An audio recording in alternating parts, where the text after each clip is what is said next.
I gotta figure out these.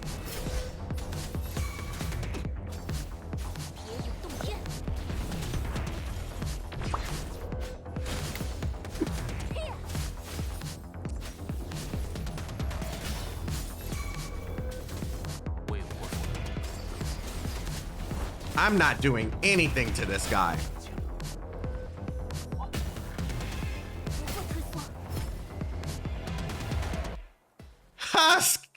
Skill issue. So I've been playing a lot of Wuthering Waves over the past week, and for the most part, I've been enjoying this experience, but I figured I'd go ahead and have a nice little talk with you guys. I decided to do this in a discussion format because I want to try and demonstrate the things that I'm experiencing so that you can get a feel of the overall experience that I've had within Wuthering Waves. In this video, there are very specific things that I want to talk about, which is the tutorial. I want to talk about the UI, and I want to talk about gameplay. I'm going to skip over story because I did not read the story. I'm one of those people that like to experience that with my chat. So I want it to be in the best form possible. So I'm going to leave the people testing that to the people testing that. And I'm going to focus on the things that I feel I can contribute to make this game much better. We're going to start off with the tutorial. And this is where I am going to start off kind of on a low, because the tutorial was not something that I really enjoyed. And the reason for that is because I am high on reward, and part of that reward is being brought down to a specific level so that you feel the progression as you get better. Punishing Gray Raven was really good at this. PGR started you off on a low by showing you how weak you are against this character named Alpha. You are pretty much meant to die there. You're supposed to lose that initial fight, which is very, very early in the game. It just shows you the difference in skill between one character and another, you being on the receiving end of Alpha's blade. And with that, you are shown that you are inferior. And then you're brought up to a level where you're stronger than all of the enemies that you're fighting. So you know there's a specific point in which you are going to be fighting Alpha again, and you need to get stronger. In story terms, this just means that you need to learn the system so that you can beat Alpha in the future. That beginning set the tone for the entire game for me. And with that, I enjoyed progression so much more. That is missing from Wuthering Waves tutorial.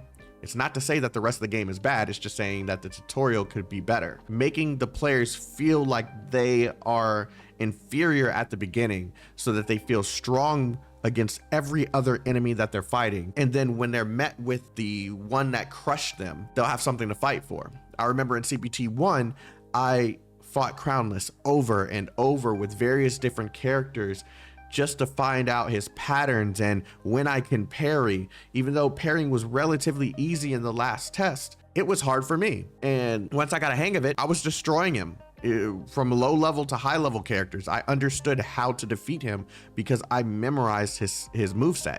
That is what having a very strong start can do, because my objective was to defeat Crownless no matter how many times that I had to do it. I don't really care for Crownless in this one because of how easy they made him. They made him so weak at the very beginning that even if he is stronger as you progress in the game, he's not my objective anymore. I no longer see a reason to keep fighting him specifically. I just see him as a place to go get some resources to make my character stronger.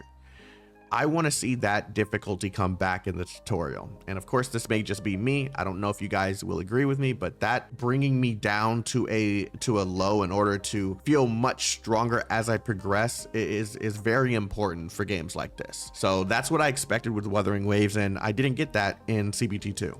Moving on, let's talk about this UI here. There are various aspects of the UI that I like and various aspects that I don't like. I'm gonna start positive because we started with the negative with the tutorial.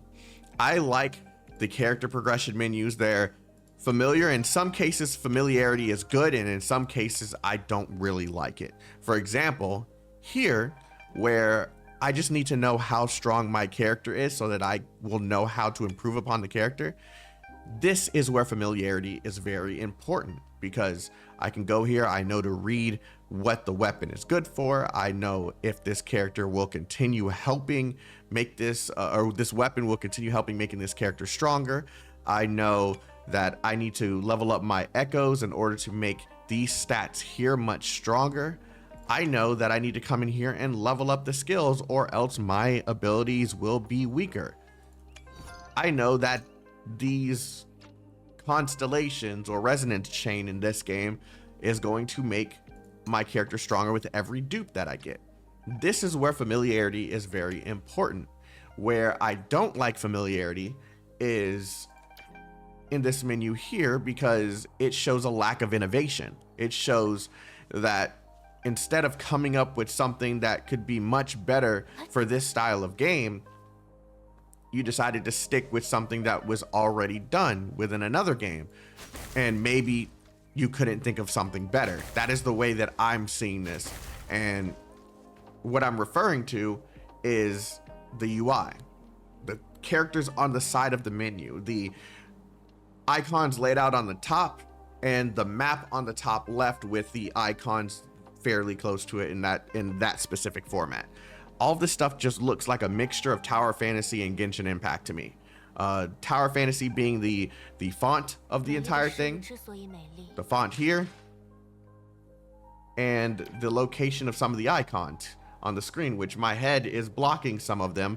But on the top left over here, this just looks like Genshin Impact. This just looks like Genshin Impact. Like I don't like the UI.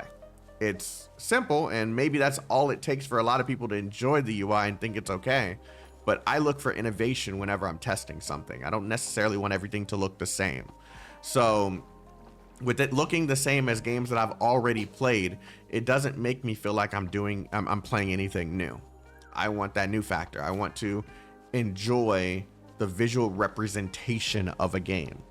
Whether you agree with me or disagree, with that lacking, it kind of just makes me feel like I'm playing something I've already played. But that's only in terms of the UI. Let me know what you think in the comments.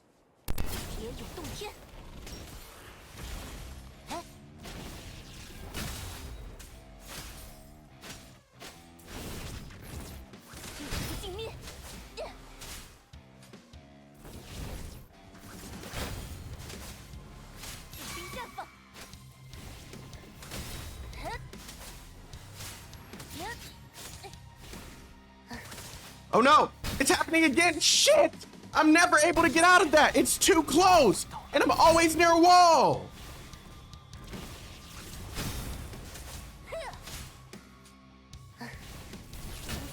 What?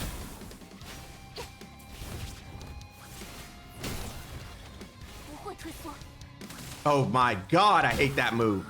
I hate that move. What am I supposed to do about that? He's so close.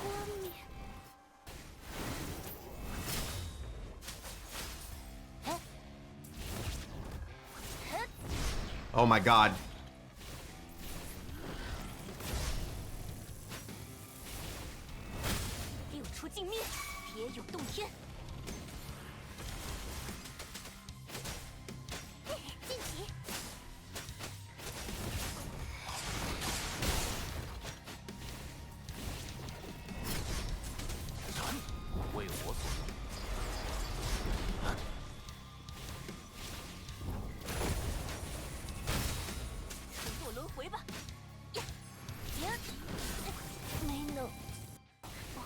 So there are two aspects of the gameplay that I want to talk about, and the first is going to be the open world.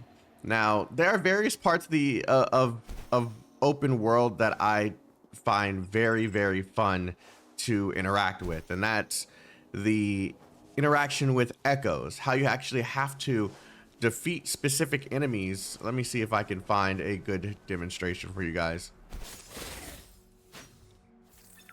This is a good example. How I had to defeat that enemy in order to absorb this. And once you absorb the enemy, you can use that as a type of relic set. Not only that, but once you collect these echoes and you place them in the first slot, you can use them as a sort of skill. And each one of these guys have different skills. Not only are they collectibles, like kind of like capturing Pokemon in a way, but each one of them have a skill that can be proven useful in combat, whether it's healing or it's providing some sort of DPS towards the enemy, maybe even a status effect like freeze. These echoes are very, very useful in combat. And not just that, as you can see, these are our artifacts, or our artifacts. What else are they called? Relics, whatever else you can think of that fit this specific type of enhancement.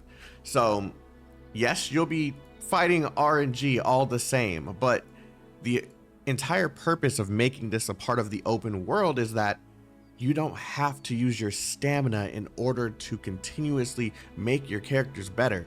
You simply explore the world and level these things up. Now, of course, you're still going to have to use stamina in order to get the materials to level up these echoes. As you can see, you still have to level them up and then use specific items in order to enhance them further. Like, for example, if I was to, I need to find one that I have not. There we go. Let's do this one, even though this is going to be a waste of resources. If I level this up to level 5, as you can see, this slot becomes available. You then use one of these items, which are called tuners, in order to get a specific stat. As you can see, that was a complete waste of that tuner, but this is what makes this different from the traditional system. I can just roam the world, acquire as many of these as I really want to. As you can see, there are dupes. There's supposedly shinies in the world too, specific unique variants of these that look different from the other ones, and they all have different sets. Now there's a cost system on this. As you can see, this has cost 10 of 12, and you want to make sure you're paying attention to the cost. Now the cost here, if you're at cost 4, usually you can see crit rate, crit damage, and attack on these more. There are other stats that are specific to 4, but you get the point.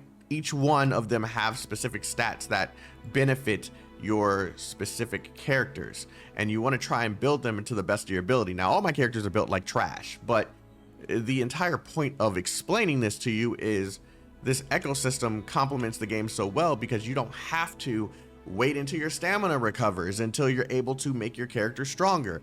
And keep in mind that just because you have a decently built character, you still have to learn elements of specific enemies' moveset. If you don't do that, then especially in the hollow fights, the one that you saw at the very beginning and right before this section of the video, you're going to get clapped if you don't know the enemy's moveset. Now, for a casual player who's not going to be doing that, you don't have to worry about that. You just collect, make your character stronger, and progressively get stronger as you go. But for those who are wanting a challenge, those hollow missions are looking nice, and I'm really, really hoping they have like events that allow us to truly find ways to use these characters even in the long run. That's something that other games aren't necessarily doing in this open world action RPG thing.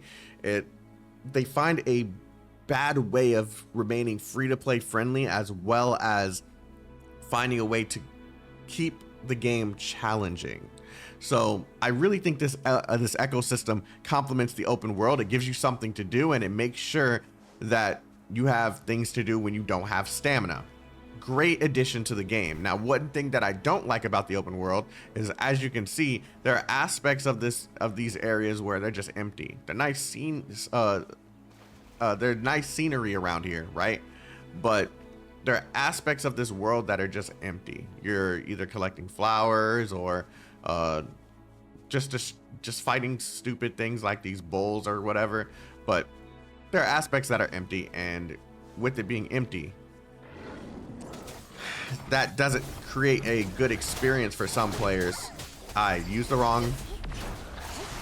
That doesn't create a good experience for some players who are looking for things to do in the open world to enjoy the open world. Not everyone is going to go echo hunting all the time. I'm trying to fight and talk at the same time while remaining coherent. But not everyone's gonna want to always go echo hunting. This is all about finding things to do in this open world, making sure that there's always something to do in the open world, and keep players playing your game. And this is another good example of how the ecosystem can complement this world. It's not just about the echoes though. They need other things here as well. Now, I keep on mentioning the hollow fights. This is what I'm referring to. You keep on seeing them within this video. But what I mean by difficulty in this game isn't just having an enemy that has a ton of health. That's not challenging. That just means you're going to be spending more time fighting the enemy until you make your damage bigger. Like that's not really difficulty. What makes something difficult are new movesets, things to look out for in order to make sure that you're not getting one tapped. Difficulty 1, difficulty 2. Difficulty 1 was really easy. I'm still not built properly, so difficulty 2 was difficult for me, and I have not been able to defeat difficulty 3. I don't even think my team is level 60 yet. As you progress, the enemies in this gets progressively harder by introducing new moves to the enemies. Some of them can even destroy you in one hit. As you can see in difficulty 5, there are special abilities that are added to this entire thing. And this is what's going to make this game fantastic. Because if you get to level 85 and these things can still cause issues for you that far into the game, we're in for a world of hurt as they introduce more of these type of enemies within the game. They're cooking up something very special here. And as long as they continue to make sure that either new difficulties are added to these enemies, as well as new game modes that continue this trend of challenge for a high reward once you figure out the move sets and patterns of the enemy and parry windows, there will always be something in this game for you to want to do. Now, I'm not saying they shouldn't come up with more game modes. They should definitely continue to find more game modes that provide a challenge in combat and out of combat, but this is a good first step, and I think this is Kuro doing what Kuro does best, and that is high difficulty, high reward.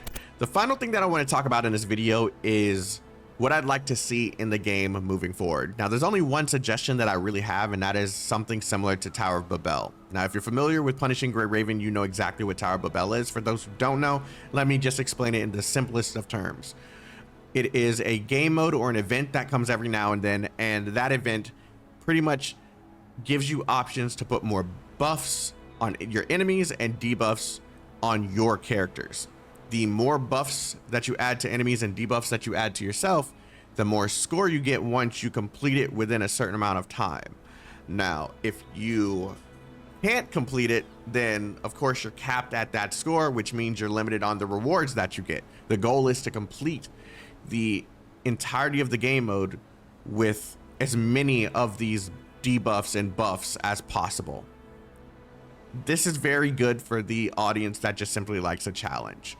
And me, regardless of how I play the game and how different I am in opposed to someone who would watch a guide or want to watch someone else do it so they can learn how to do it, I'm one of those people that just simply figures it out. And if this is in the game, I'm going to play hours and hours of it until I figure it out. So that is just my opinion. I would really love to see that game mode or a version of it. And with that being said, that is pretty much it for all of my feedback on the game. Now, do I like Wuthering Waves? I absolutely do. I do not want to burn out, so I'm definitely going to start slowing down now that this video is complete, but you will see some videos in the future as I've recorded a ton of stuff that will be on my channel in the future. If you enjoyed this video, let me know in the comment section below. Let me know if there's something specific you want me to talk about, as I have a ton of footage on pretty much everything. I haven't talked about the roguelike game mode because I just simply haven't given it enough time. Oh, one last thing that I have to say before I end this video. Please take your time, Kuro. There are a lot of text errors. There are a lot of issues with the game. There are a lot of broken things. There's a lot of stuff that just needs to be fixed. If there's a way for you to extend the permission to release in China so that you can take a little bit more time, please do so. I want to see this game in the best state that you could possibly put it in. I want you to deliver the best story. I want you to deliver the best combat experience, the best game modes.